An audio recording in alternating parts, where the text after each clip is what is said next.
Passcert updated Google Professional Machine Learning Engineer exam dumps to help you in preparation for the exam in a short period of time. If you completely focus on our valid Google Professional Machine Learning Engineer exam dumps, then you will be able to pass the Google Professional Machine Learning Engineer exam in the first attempt. Questions 1. You are an ML engineer in the contact center of a large enterprise. You need to build a sentiment analysis tool that predicts customer sentiment from recorded phone conversations. You need to identify the best approach to building a model while ensuring that the gender, age, and cultural differences of the customers who called the contact center do not impact any stage of the model development pipeline and results. What should you do? A. Extract sentiment directly from the voice recordings. B. Convert the speech to text and build a model based on the words. C. Convert the speech to text and extract sentiments based on the sentences. D. Convert the speech to text and extract sentiment using syntactical analysis.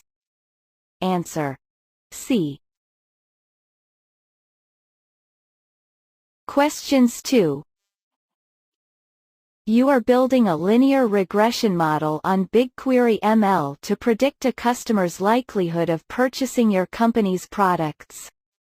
Your model uses a city name variable as a key predictive component. In order to train and serve the model, your data must be organized in columns.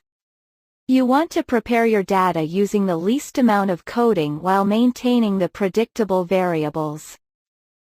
What should you do? A. Create a new view with BigQuery that does not include a column with city information. B. Use dataprep to transform the state column using a one-hot encoding method, and make each city a column with binary values. C.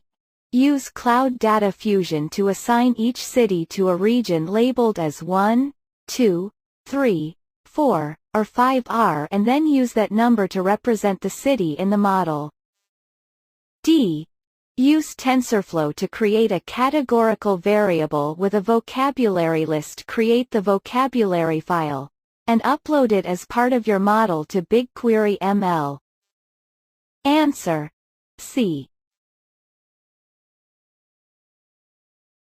Questions 3. You want to rebuild your ML pipeline for structured data on Google Cloud. You are using PySpark to conduct data transformations at scale, but your pipelines are taking over 12 hours to run. To speed up development and pipeline runtime, you want to use a serverless tool and SQL syntax. You have already moved your raw data into cloud storage. How should you build the pipeline on Google Cloud while meeting the speed and processing requirements? A. Use Data Fusion's GUI to build the transformation pipelines, and then write the data into BigQuery. B. Convert your PySpark into Spark SQL queries to transform the data and then run your pipeline on Dataproc to write the data into BigQuery. C. Ingest your data into Cloud SQL. Convert your PySpark commands into SQL queries to transform the data, and then use federated queries from BigQuery for machine learning. D. Ingest your data into BigQuery using BigQuery Load. Convert your PySpark commands into BigQuery SQL queries to transform the data, and then write the transformations to a new table. Answer. B. Questions 4. You need to design a customized deep neural network in Keras that will predict customer purchases based on their purchase history.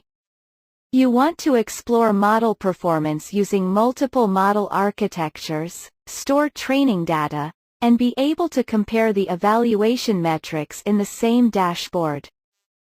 What should you do? A. Create multiple models using AutoML tables. B.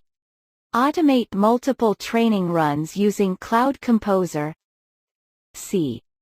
Run multiple training jobs on L platform with similar job names. D.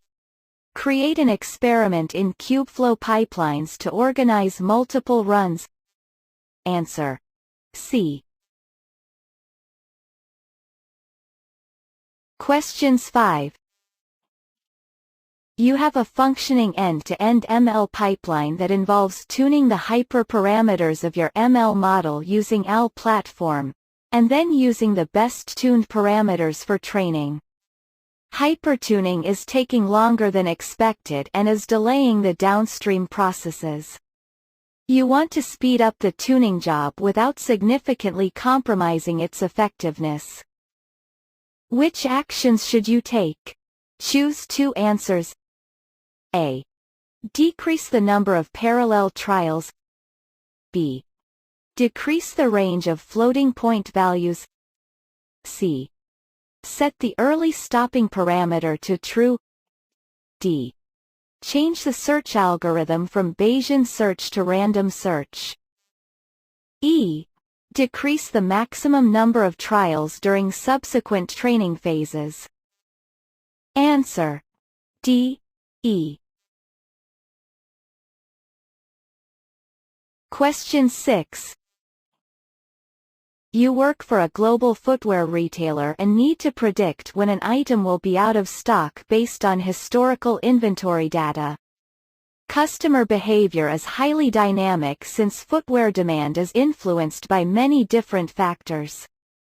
You want to serve models that are trained on all available data, but track your performance on specific subsets of data before pushing to production. What is the most streamlined and reliable way to perform this validation? A. Use the TFX model validator tools to specify performance metrics for production readiness. B. Use K-fold cross-validation as a validation strategy to ensure that your model is ready for production. C. Use the last relevant week of data as a validation set to ensure that your model is performing accurately on current data. D. Use the entire dataset and treat the area under the receiver operating characteristics curve, AUCROC, as the main metric.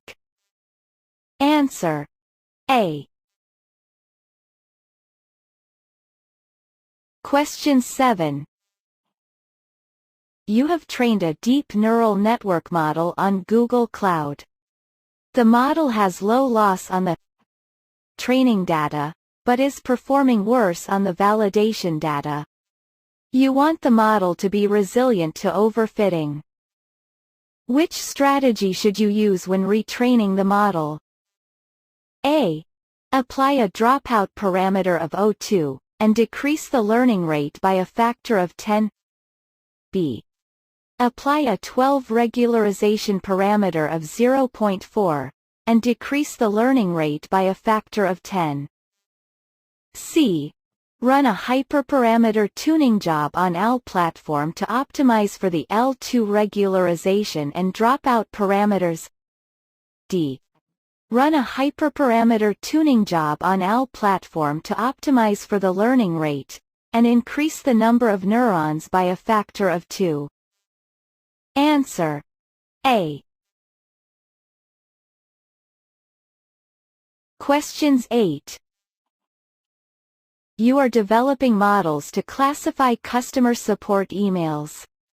You created models with TensorFlow estimators using small datasets on your on-premises system, but you now need to train the models using large datasets to ensure high performance. You will port your models to Google Cloud and want to minimize code refactoring and infrastructure overhead for easier migration from on-prem to cloud. What should you do? A. Use OWL platform for distributed training. B. Create a cluster on Dataproc for training. C. Create a managed instance group with autoscaling. D. Use Kubeflow pipelines to train on a Google Kubernetes engine cluster. Answer: D. Questions 9.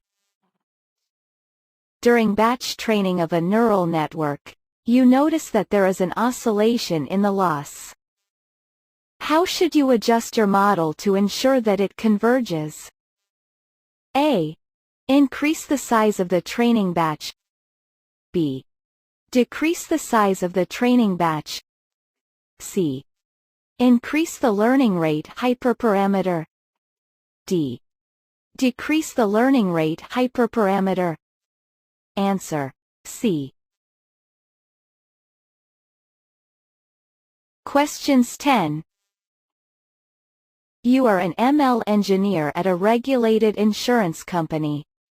You are asked to develop an insurance approval model that accepts or rejects insurance applications from potential customers.